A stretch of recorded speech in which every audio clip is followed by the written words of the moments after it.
Hello, today we're here with A Time for Science. We are part of the North Carolina Museums of Natural Sciences. We have a location here in Greenville and we have a location at Continue Creek in Grifton. And today we're doing an activity called Coordinating a Record of the Past. So basically we are looking at fossils in our fossil pit right here, and we're picking a quadrant, and then we're deciding whether or not the fossil we find there is a land or a water fossil.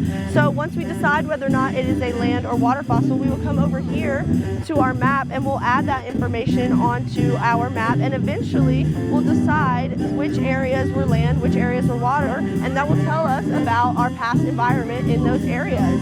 And over here we also have where you can make your own fossils, basically teaching kids about how fossils are made and how dinosaurs will step, and then eventually over time that will be covered with sediment and that will become a fossil for everybody to find, for paleontologists like us to find.